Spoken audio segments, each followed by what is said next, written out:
For you. But next, a Jersey man is calling out a reckless cyclist after he failed to stop after knocking his grandson off his bicycle on his way home from school. Yes, passers-by had to stop and help the 14-year-old who suffered several injuries, including a broken wrist after he was hit by an electric bike. It was near the kiosk on Victoria Avenue, but a lack of witnesses and CCTV means that the man, believed to be in his 30s, hasn't been found yet. Caroline Lewis has more on this story.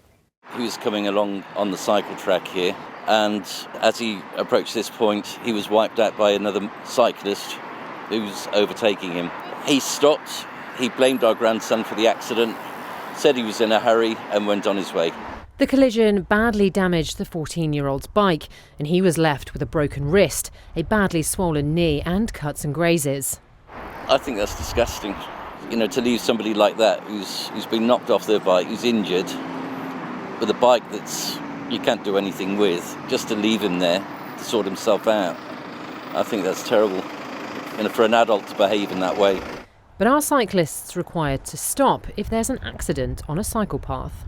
Well, the answer to that is yes. While cycle paths like the one on Victoria Avenue fall under the policing of park laws, users are still required to follow sections of the road traffic laws, and in this case, namely Article 52, which states in the event of an accident, if a person is injured or there's damage to another vehicle, the cyclist must stop, and if there's reasonable grounds, they must give their name and contact details. We're very aware of the environment, so we're encouraging more people to use the buses to cycle and be a pedestrian. But everyone must obey the laws of the road, basically, even on the cycle track. We don't know who was to blame for the incident, but you certainly don't ride off and leave somebody who's injured and with a damaged cycle. It's a responsible thing to do to make sure that person is okay and to make sure that no ambulance or emergency services are needed.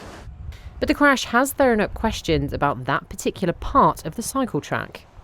Before that track, there's a lovely bit of visibility, and after that track, there's great visibility. That's a badly engineered part of the track. You get to that point there by the kiosk, and it narrows down. There's no line of sight, and it could all be made much better by moving 3 parking spaces. But the government says getting it right is a balancing act. But we have opened several cycle routes through town at the moment, but we have more work to do. We're well aware of that.